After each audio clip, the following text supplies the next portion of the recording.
Star Trek has had decades to develop some of the greatest characters science fiction has seen on either the small or silver screen. Many fans often squabble over who the best captain is or which show had the best doctor. Well, here at Star Trek Éire we're no different, so we put it to a vote and came up with Star Trek Éire's top 10 Star Trek characters. This is of course not a definitive list, it just reflects the views of Star Trek Éire, so take it easy. Computer, initiate emergency medical holographic program. Number 10. The Doctor. This holographic program was meant to be nothing more than a temporary automated solution to your medical problems. With no other doctor aboard, however, the Voyager's emergency medical hologram was forced to stay online, becoming a permanent member of the crew. This threw up interesting questions about just what constitutes a person. Here's a fabricated simulation of life, but he's self-aware, has ambitions, desires, and even an ego. What am I supposed to do? Lead a revolt with the gang from Sandrines? Conjure up holograms of Nathan Hale and Che Guevara? I'm a doctor, not a counterinsurgent. What really hammered home the effectiveness of this character, though, was the brilliant performance of Robert Picardo.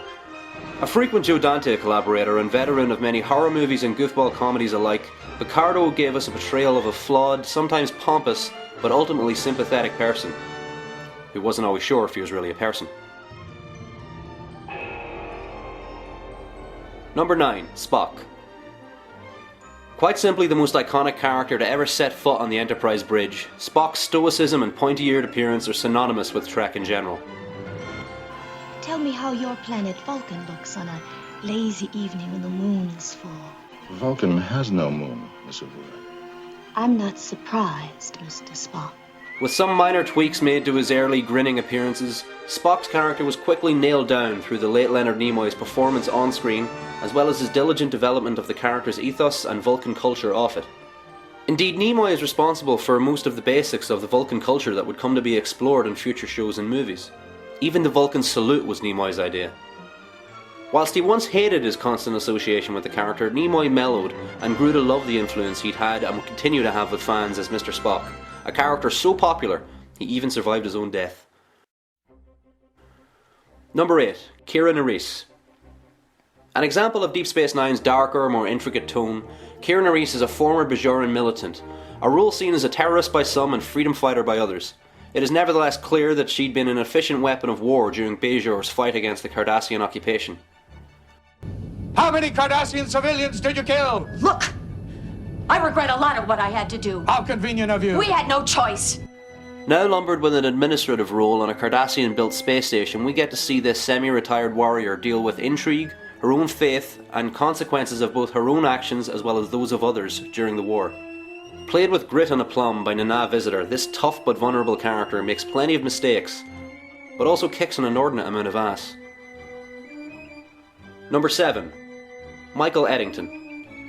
As Deep Space Nine grew into itself and found its place as the grittier, more serious component in the Trek canon, political allegory and touchy concepts of right and wrong were explored in depth. During this, characters like Michael Eddington became a common and welcome addition to the show's roster.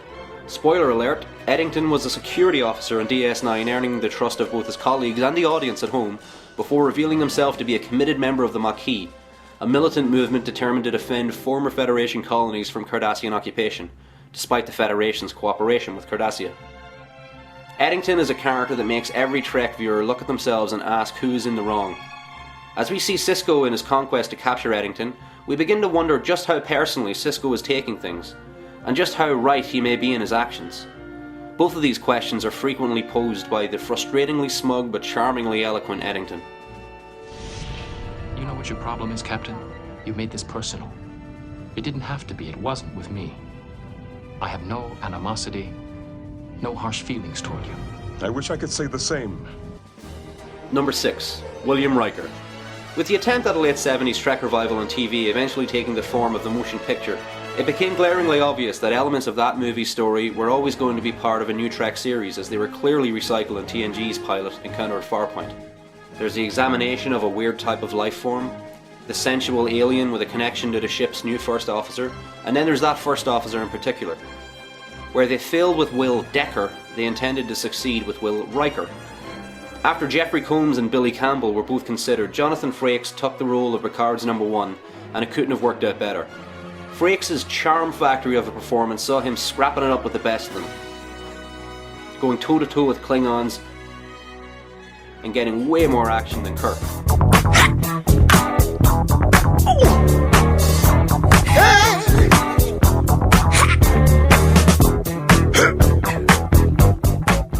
As Picard slowly grew in popularity, Riker's storylines began to get pushed aside somewhat. This wasn't helped by Frakes himself becoming more interested in directing episodes and movies than having to squeeze that space leotard. This pushing aside of the character was no better demonstrated than in his stagnation as commander for a period of 15 years. Whenever he did take command, it was awesome. Wouldn't be surprised if history remembers this as the Riker maneuver. Fire. We're through running from these bastards. And finally, when he did become Captain Riker, it felt well deserved. And come on, check out that beard. Number 5, Data. As with characters like Spock and the Doctor, it seems there's often a character aboard who starts out from a place of isolation from the human experience, who we'll see slowly strive towards the goal of attaining that experience. The greatest example of this is Data.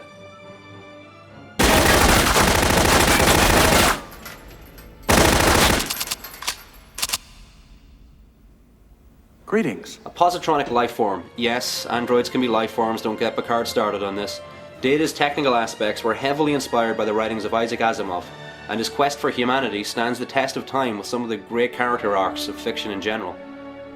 Brent Spiner owned the role, often playing other variations such as the ancestor that led to Data's creation, as well as other models of Data's android form. In the event of a water landing, I have been designed to serve as a flotation device. Many fans were disappointed when the character was cynically used in Star Trek Nemesis to essentially recreate the effects of Spock's storyline in Wrath of Khan. But prior to this was a 15-year android odyssey to discover the secrets of just what exactly the measure of a man was. As emotion chips and organic skin grafts came into play, poor Data could sometimes experience the downside of being human and the emotional roller coaster that encompasses. Life forms. You tiny little life forms.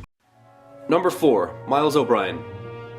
Representing the non-commissioned men and women of Starfleet, a concept probably a bit unsuited to Trek, Miles O'Brien was seen as the everyman of the crew on DS9, an everyman who was a genius-level engineer and who during the Federation Cardassian War had become known as the hero of Setlik 3, but that's besides the point.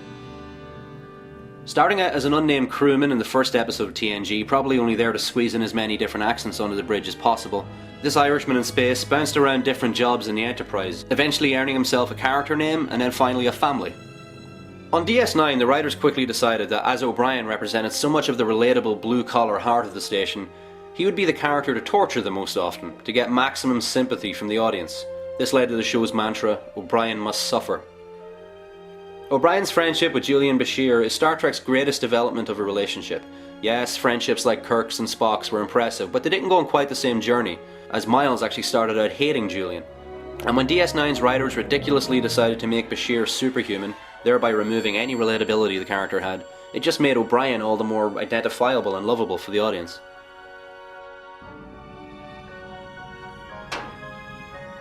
Wow. Wow is right. Number 3, Jean-Luc Picard. Is there anything better than listening to a patented Picard speech at the end of a TNG episode? Hearing Patrick Stewart's commanding voice schooling all around him in the philosophies of Gene Roddenberry's future, with just the right sprinkling of aggression to drive the point home. Millennia ago, they abandoned their belief in the supernatural. Now you are asking me to sabotage that achievement, to send them back into the dark ages of superstition and ignorance and fear? No! Watching Picard grow from the stiff, by-the-book captain in the early Next Generation days into the emotive pillar of morality / action hero that we all know and love goes hand in hand with two things. Firstly, Stewart changed during production. He went from taking things way too seriously to eventually learning to enjoy himself, as the bridge of the Enterprise D very much became home over the next 7 years. Secondly, those damn Borg changed him, man. They changed him. As thrilling as Best of Both Worlds was, the follow-up episode Family, where we see Picard recovering from these events, shows the strength of episodic television and being able to take a breather and let the audience and the characters reflect together on what's just happened. During this episode, we see the normally strong, laconic Frenchman break down as he confesses to his brother what the Borg did to him, and the audience is shocked to find that they're suddenly watching a metaphor for something very dark and disturbing. Picard wasn't the same after this, turning into Captain Ahab in First Contact, but somehow also growing stronger from the experience. enough to just about hold together during one of the most effective scenes of psychological torture ever put on TV. With his steadfast mix of ethics, kindness and courage, Captain Picard is not just the greatest captain ever on Star Trek, but maybe the greatest ever embodiment of Federation ideals.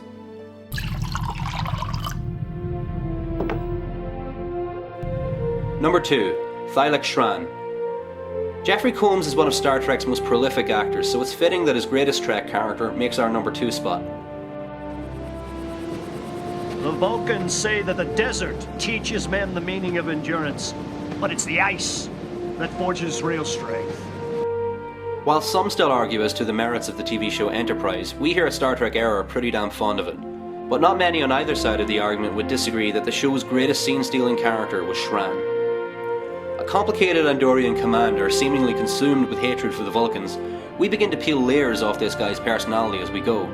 Soon we see he's actually bizarrely reasonable at times compared to his Vulcan enemies, whilst on other occasions he does let his xenophobic fury get the better of him. How many characters can utter an ethnic slur like pink skin, yet still make the sentence sound complimentary? Combs himself has shed some light on the performance in the past, saying that Shran's view of the Vulcans was based on the Irish attitude towards the British, the anger of an underdog feeling utterly aggrieved and justified in his hostility. It's said that Shran would have taken on a larger role had Enterprise continued on to a 5th season, perhaps even joining the crew in an unofficial capacity. In a way, we're glad this didn't happen, as it might well have declawed the character somewhat. Shran works best as an outsider, someone who sort of wants to be part of things but is prevented from doing so by his culture and his temper. He doesn't really want to be friends with Archer, but can't help being so. This sums up beautifully the early days of species interaction that formed the Federation, an alien overcoming an instinct to distrust and dislike, but ultimately building bridges and forging friendships that'll help everyone in the long run. And come on, wasn't this one of the best entrances ever?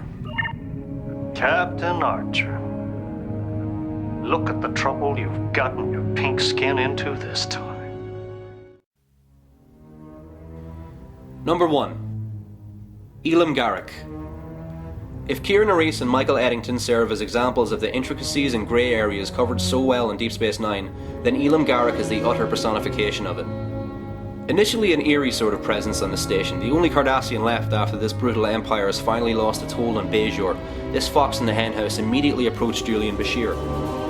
It became a sort of half-friendship, half-game of chess as Bashir, intrigued and excited by the notion, suspected Garak of being a spy. Well, everyone suspects Garak of being a spy. And whilst it's almost immediately clear that Garak was at least a high-functioning Cardassian spy in the past, it's not so clear whether this is still the case, or if indeed he is now, as he so frequently asserts, just a tailor. You weren't always a tailor. You're right. I used to be a gardener. Now if you have something you want weeded, you let me know. Garak's strength as a character is the sheer entertainment wrought by his ambiguous, sinister nature. He toys with everyone around him like a spider spinning a web, mixing half-truths with lies in a sophisticated way so as to confuse absolutely everybody. And then, just when you're chuckling at how this tailor claims he learns moves in a Hollow novel, suddenly you're knocked for 6 as he'll switch into full deadly spider mode, creepily dispatching enemies where necessary. And of course where the plot thickens is in his use of this dark talent for good. It may be a very messy, very bloody business. Are you prepared for that?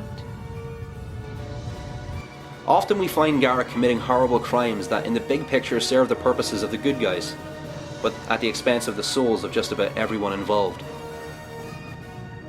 That's why you came to me, isn't it, Captain? Because you knew I could do those things that you weren't capable of doing. Played by Andrew Robinson, who prior to Trek had been no stranger to heavy prosthetics in Hellraiser, Garak is a well-fleshed out character. Robinson hit the ground running with his cadence and mannerisms consistent from his first appearance to his last, evidently getting an understanding of the character right off the page and immediately nailing it. This shady, endlessly fascinating character is just about the best that Star Trek has to offer. Garak makes you laugh, shudder and stroke your chin in contemplation all in one episode. By far our favourite character. Well, agree with our list? Utterly hate our choices? Let us know in the comments or check out StarTrekEire.com and find us on Twitter and Facebook. See you next time.